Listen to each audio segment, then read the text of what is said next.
Un cordial saludo, estimados amigos. Soy Alexander Ferns, constituyente andino por la República de Colombia, representación internacional ad honorem de alto nivel por el sector social, equivalente a la representación de un parlamentario andino por Colombia y a su vez equivalente a la representación de un congresista por Colombia, pero ad honorem, es decir, sin sueldo y sin salario. Soy el congresista del pueblo. Bueno, estimados amigos, estamos aquí una vez más para emitir nuestro concepto sobre el tema de la semana, o podríamos decir del mes o del año. Es la condena al expresidente y ex senador y ex gobernador y ex alcalde Álvaro Uribe Vélez. Bueno, estimados amigos, como ustedes saben, yo no me ando con rodeos. Y muchas personas están celebrando esto como una gran victoria, otros están eh, llorando, están lamentándose profundamente la situación jurídica a la que ha llegado el señor Álvaro Uribe. Y bueno, ya podemos ver reacciones de los diferentes sectores. Sectores de gobierno, exministros, como el exministro de Comunicaciones, el señor Mauricio Lescano, que lamentaba profundamente la situación de expresidente Álvaro Uribe, lamentaba que lo hayan condenado, le dolió mucho. Bueno, así como a otros tantos uribistas, personajes que representan lo peor de la derecha y la ultraderecha de este país, que pues a ver, no debería ser una clasificación de ese tipo, simplemente vamos a calificarlos como apátridas, como personas antipatriotas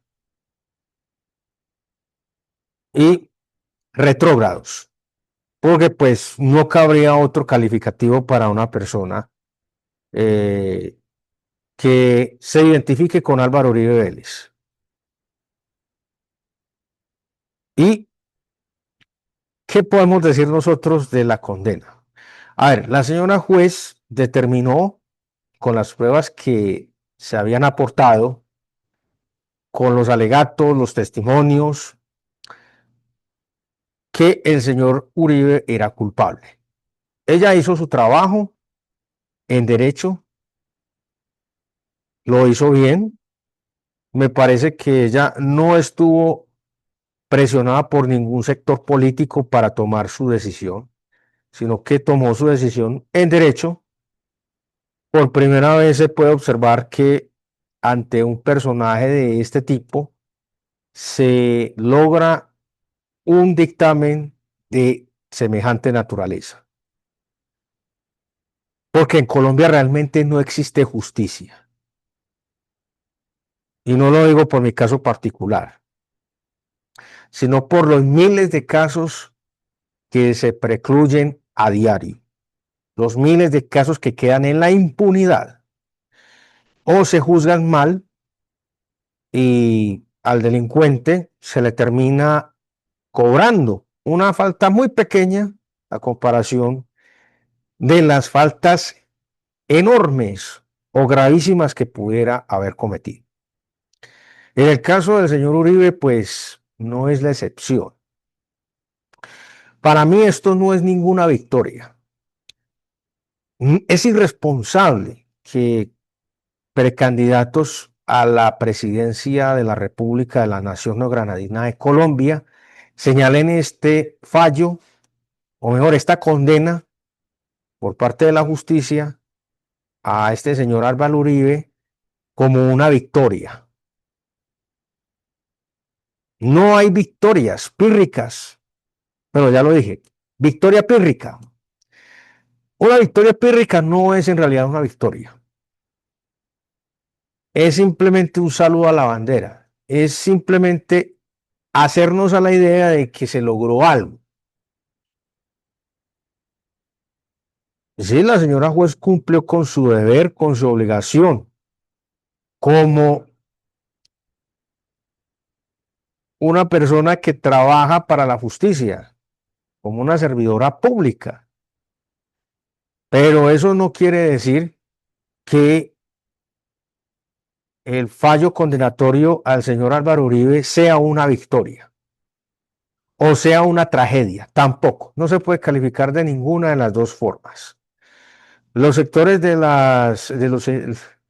las mal llamadas familias oligarcas eh, o sectores retrógrados, como voy a empezar a llamarlos, apátridos, eh, traidores de la patria, ese es el término que mejor les cabría,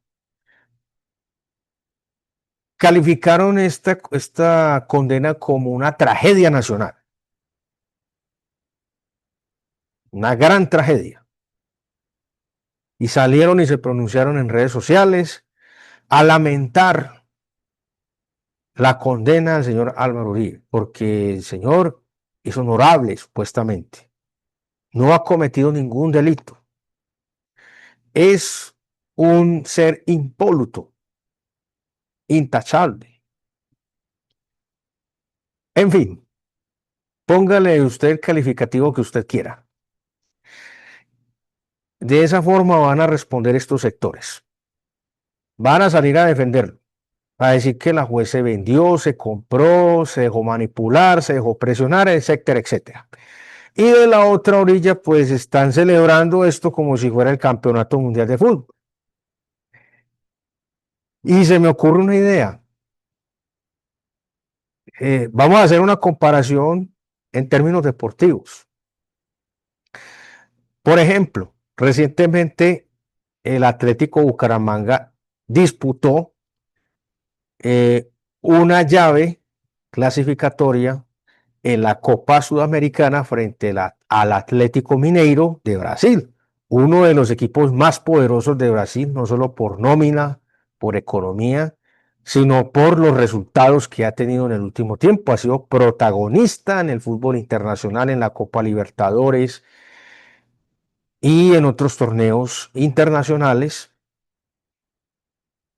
Y Atlético Bucaramanga llegaba prácticamente como la Cenicienta después de clasificar a la Copa Sudamericana, después de hacer una buena fase de Copa Libertadores, porque pues no fue malo el resultado, era, digamos, su segunda participación internacional, pero esta era como campeón del fútbol colombiano y no tenía una gran nómina, no tenía una gran inversión, no tenía grandes figuras, y aún así le ganó el partido de vuelta al Atlético Mineiro.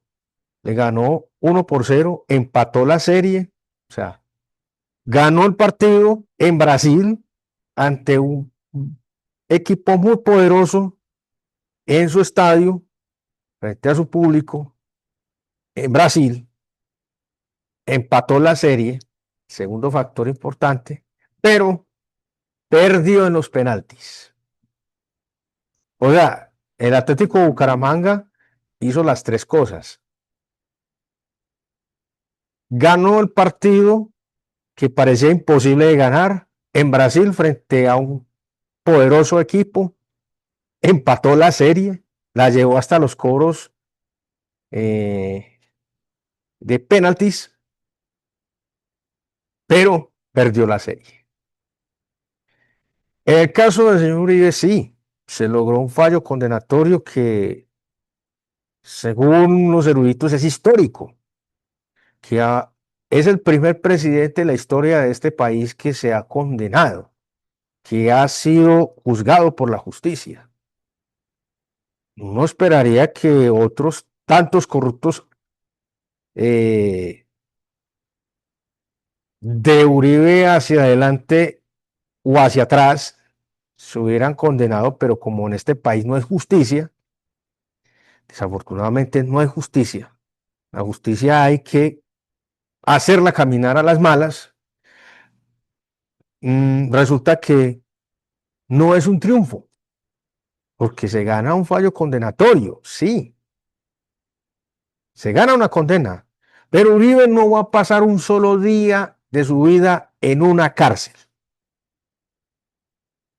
Y obviamente el abogado de Uribe va a apelar la decisión y eso va a ir a un proceso de casación y va a ir a un tribunal. Y probablemente en el tribunal, pues, o mantengan en firme la decisión de la juez o digan no, se absuelve al señor expresidente porque es que no hay méritos. Y como él tiene un fuero y como él es uno de los hombres más poderosos de este país y todavía controla a Colombia, porque Uribe tiene los órganos de control y de justicia a su favor, su gente trabaja ahí en esos órganos, entonces no se les haga extraño que en la sentencia final del tribunal pues lo absuelvan y se acabó el problema. O puede que en un caso extraordinario no lo absuelvan y ratifiquen la sanción, pero es que es una sanción mínima, es una cosa pequeñísima. Es como robarse un caldo, un cubo de caldo de gallina frente a las atrocidades por las cuales está acusado. La Cámara de Representantes en el comité de acusaciones tiene casi 300 acusaciones. Bueno, no se sabe exactamente la cuenta de de las graves acusaciones que tiene el señor Álvaro Uribe, que son por genocidio, expropiación.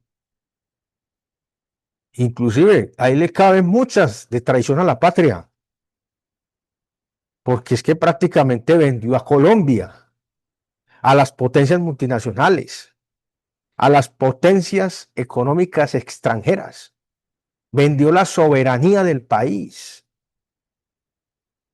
y destruyó la estabilidad laboral, destruyó la salud, destruyó el empleo, destruyó el trabajo.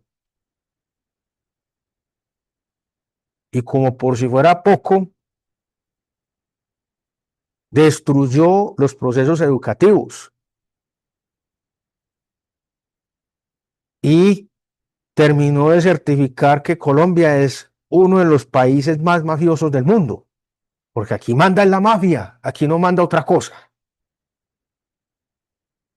Ahora que no vayan a venir los amigos petristas, los defensores del señor Gustavo Petro a decirme, no, es que usted está hablando mal, usted está desconociendo los avances del gobierno del cambio. Primero, no es gobierno del cambio porque aquí no ha habido ningún cambio. Y segundo, siguen las mismas personas en las estructuras de poder. El señor Álvaro Uribe no ha pagado ni pagará un solo día de cárcel y eso es lo más indignante. El señor Álvaro Uribe debería estar en un calabozo, debió haber sido expropiado y debería estar pagando 1000 cadenas perpetuas como mínimo, como mínimo. Pero aquí no hubo ningún cambio. Entonces el hecho de que la juez lo haya condenado, eso no es una victoria.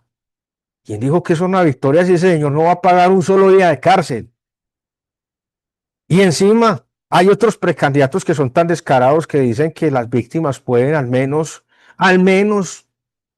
pueden tener algo de alivio. ¿Qué alivio va a tener una víctima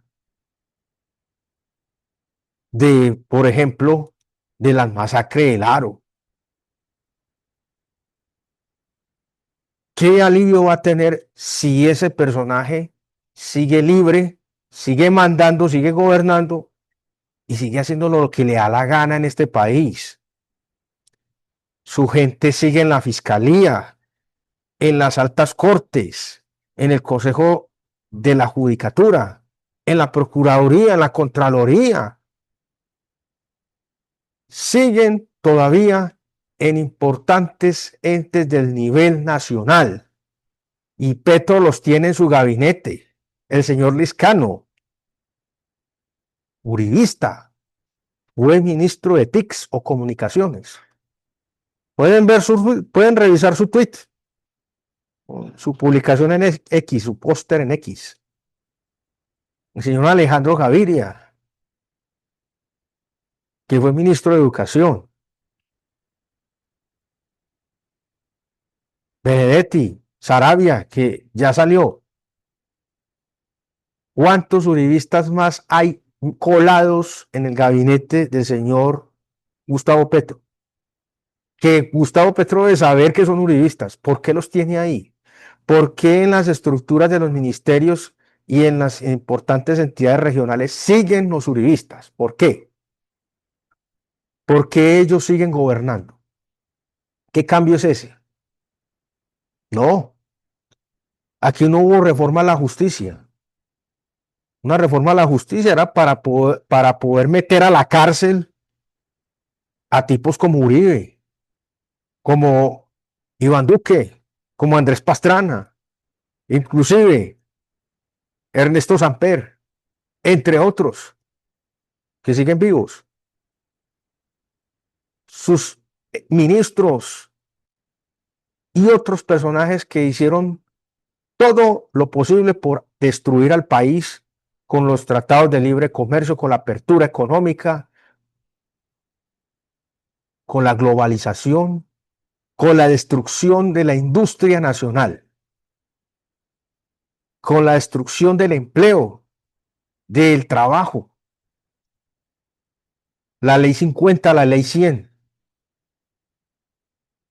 y de ahí para adelante, la destrucción de la salud, del sistema de salud, la destrucción del seguro social. ¿Cuántos muertos se han producido desde 1993 para acá? Gracias a ese sistema perverso. ¿Cuántos muertos? Más allá de las masacres, de la conformación de grupos paramilitares, de corrupción, etcétera, etcétera. ¿Cuántos muertos tiene este señor encima? Y le cobran una cosa pequeñita, una cosa que es insignificante y que ni siquiera va a pagar un solo día de cárcel. Entonces dígame, ¿qué cambio es ese? No podemos celebrar algo que no significa una victoria real. Esto no es ninguna victoria. Es lo mismo que le pasó al Bucaramanga, ganó el partido en Brasil, me empató la serie y en los penaltis perdió. Y se quedó por fuera. Ah, sí, se gana una condena. Condenan a uno de los hombres más poderosos de este país, se, que parecía intocable. ¿Pero qué? No va a pagar un solo día de cárcel. Entonces dígame, ¿qué victoria es esa? No va a pagar un solo día de cárcel. Ah, pero los precandidatos presidenciales salen a decir, se, se condena por primera vez a este personaje tan peligroso. Ahí salió Daniel Quintero a decir un poco de estupideces. Después salió Gustavo Bolívar. Pensé que iba a haber más sensatez en ese discurso. No. ¿Cómo le puedes pedir a las víctimas que al menos tengan algo de paz? ¿Qué paz van a tener si no lo están juzgando por los delitos realmente graves? No le están diciendo, vea, este señor tiene que estar recluido en una celda de tanto por tanto, sin visitas al público, durante 1000 años. No puede salir. Si acaso puede salir a recibir la luz del sol media hora diario.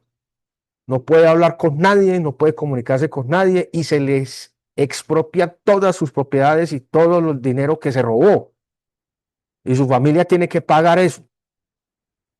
Una cosa así sería algo más sensato, pero no. La justicia aquí no ha tenido ninguna reforma. El sistema judicial permite que sujetos como Álvaro Uribe sigan impunes, porque esto es impunidad. Y además toda su gente está trabajando en la fiscalía, en la rama judicial, por favor. Están trabajando en la Contraloría, en la Procuraduría. Y entonces, ¿dónde está el cambio que dijo que iba a hacer el señor Petro? ¿Cuál cambio estamos hablando? Ahí no hay ningún cambio. ¿Cambio de qué? ¿Cambio de manos? Oh, las cosas hay que llamarlas por su nombre. No hubo ninguna victoria. Punto. Seguimos en impunidad. Y mientras este señor Uribe siga teniendo el mismo poder que tiene, siga disfrutando de lo que le robó al pueblo colombiano, siga ostentando el poder que tiene en las diferentes instituciones, que no va a haber ningún cambio.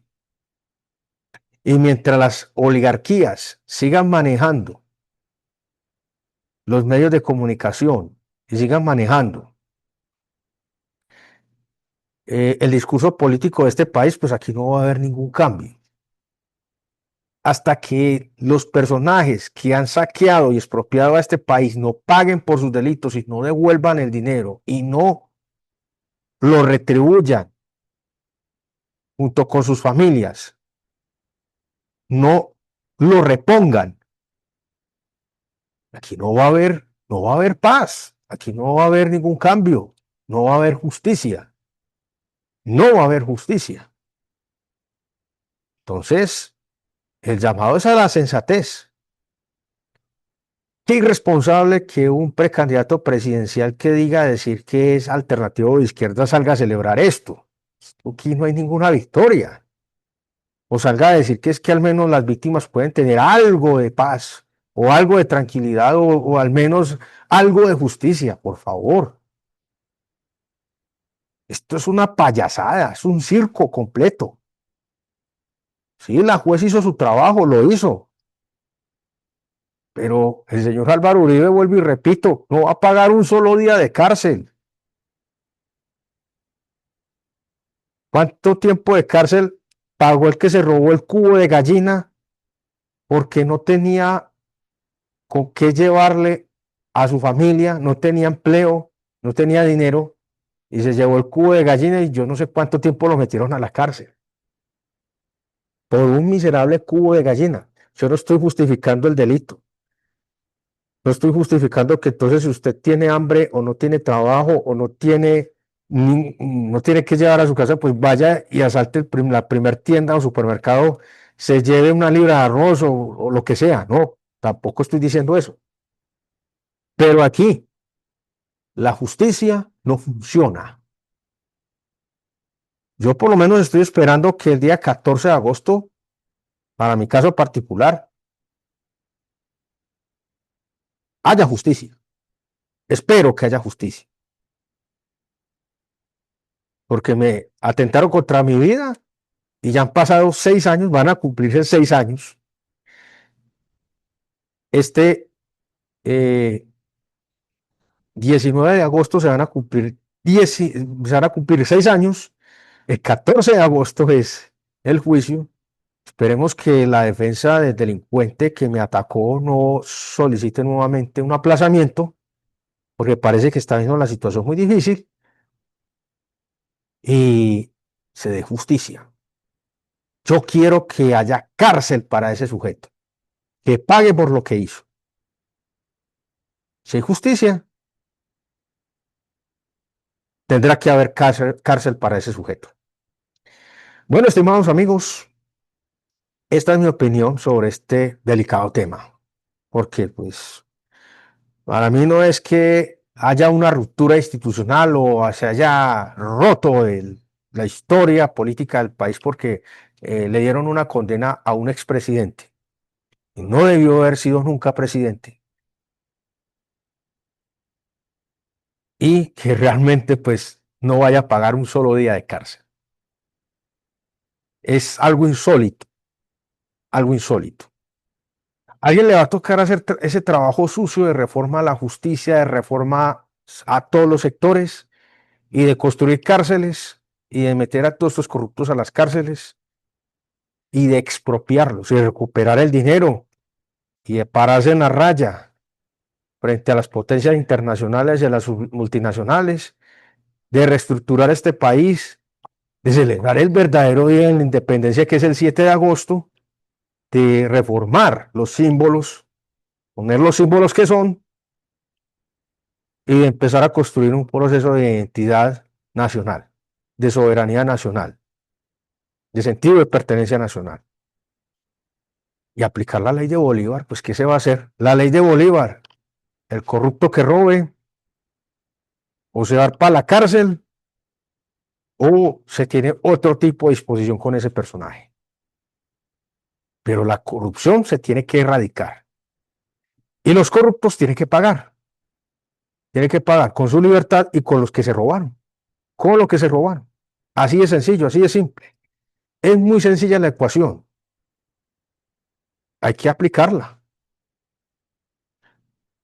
Estos precandidatos, que desafortunadamente ya no veo a ninguno, no sé a quién irán a poner allá de presidente, la verdad, el 26.